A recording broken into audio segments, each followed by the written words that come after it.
Donc le marché privé voilà, est là pour subvenir à cette carence de l'État qui décide de laisser aux acteurs privés le règlement en ligne des litiges. Et donc la question, c'est une question de qualité. La seule chose qui intéresse aujourd'hui une démarche comme, enfin, du côté du législateur, c'est comment parvenir à garantir une justice de qualité. Car Madame disait qu'effectivement, ça n'est pas en soi de la justice qui est le cœur du régalien, mais ça y participe, et notamment pour le consommateur. Hein, le consommateur, lui, ne sait pas que demander justice.com, ça n'est pas un acte de justice, enfin, parce qu'il y a le mot justice. Donc on doit le protéger, on doit l'accompagner, on doit le réguler. Voilà. Alors moi, je suis élu au Conseil d'ordre du barreau de Paris, donc je ne peux pas ne pas vous dire que je pense que dans toute œuvre de justice, il faut un syllogisme juridique. Dans le syllogisme juridique, il faut appliquer les faits de l'espèce aux règles de droit. Donc il ne suffit pas d'avoir une bibliothèque de règles de droit, une bibliothèque de modèles disponibles aujourd'hui sur Internet, hier à la FNAC en achetant chez les éditeurs des très bons bouquins, pour faire du droit ou rendre de la justice ou accompagner des gens dans le processus de justice. C'est toute la difficulté, je pense, d'aujourd'hui. C'est comment faire en sorte que nous régulions suffisamment ce marché, comme vous l'avez dit, Président, pour que les justiciables aient une garantie de qualité. J'imagine que c'est un peu le... Bien sûr, allez-y. Oui, l'un des enjeux, évidemment, c'est d'adapter à cette nouvelle ère numérique le processus qualité qui, jusqu'ici, était rendu...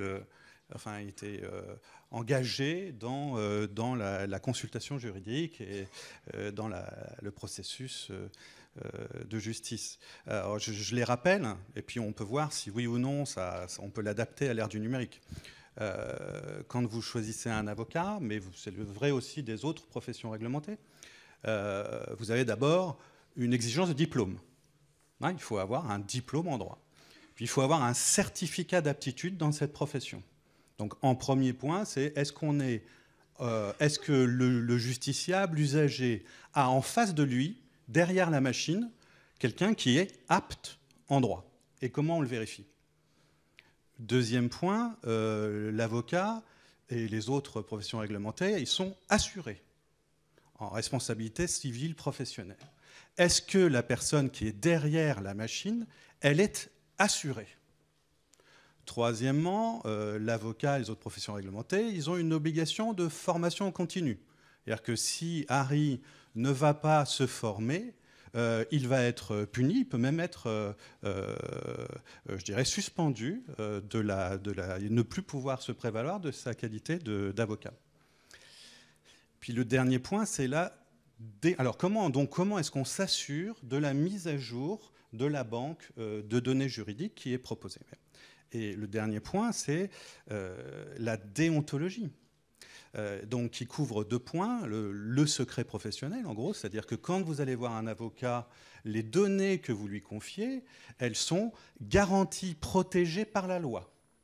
Est-ce que les données que je confie à cette personne derrière la machine, elles sont garanties, protégées par la loi? Est-ce que oui ou non, on pourra faire une perquisition dans l'opérateur de cette machine ou pas? Et quelle garantie il y a? Et puis, deuxième volet de la déontologie, le conflit d'intérêts. Je ne peux pas agir pour l'un et pour l'autre dans la même affaire, mais aussi pour l'un, puis un adversaire de ce précédent client. Tous ces points-là, comment est-ce qu'on l'adapte? Comment est-ce qu'on l'adapte pour que les usagers qui sont confrontés à un écran et à du panache, hein, on a vu ces diapositives, elles sont tout à fait remarquables, alléchantes. Bon, comment est-ce qu'on fait pour garantir que dans le monde du digital, l'usager a la même qualité et les mêmes garanties que dans le monde concret quand il va sonner à la porte d'un avocat? Foncièrement, c'est ça. L'objectif, en confiant aux personnes privées ce marché de la résolution amiable des litiges, n'est pas de faire perdre aux usagers, aux justiciables, en garantie et en qualité. Est-ce que oui ou non, on a encore besoin d'auxiliaires de justice? Bon. Et c'est ça qui est un peu proposé, c'est l'américanisation de la société. Et bon, c'est clair que les plus grands opérateurs de la résolution amiable des litiges ou les plus grands opérateurs du droit numérique sont des sociétés américaines, hein, il n'y a aucun doute. Donc ça pose deux points. Le premier point, qui est évidemment un enjeu, et c'est important au Sénat, d'influence. Hein, c'est-à-dire qu'il ne faut pas perdre cette bataille. Il faut imposer des acteurs européens mettant en avant le système romano-germanique, hein, qui est un vecteur d'influence très important de nos États sur la scène mondiale. Donc là, effectivement, c'est une bataille globale. Hein, et ça passe notamment par là. Hein. On ne peut pas envisager que tous ensemble, on ne réussisse pas à créer des opérateurs suffisamment puissants pour que le drapeau européen, hein, je ne dis pas le drapeau français, Madame la Présidente, le drapeau européen soit toujours représenté dans ce marché du droit digitalisé. Bon. Donc, la notion d'influence par le droit, très important. Et puis le deuxième point, c'est dans cette américanisation, demander aux Américains, est-ce qu'ils sont contents de l'hyper-contentieux? Est-ce que c'est si bien de favoriser les actions en justice avant de réfléchir? Moi, je ne sais pas. On les a lues tout à l'heure, les conditions juridiques. Est-ce que ça a un intérêt, avant d'agir, de ne pas se demander ou de se demander si le tribunal est compétent, si la saisine est opportune, si j'ai le droit? Bien sûr que oui. Il y a besoin de cet auxiliaire, celui qui vous aide, hein, à porter votre réclamation. Donc, d'une certaine manière, celui qui d'abord vous aide à comprendre si vos droits ont été violés et si vous avez une action qui va être utile. Bon.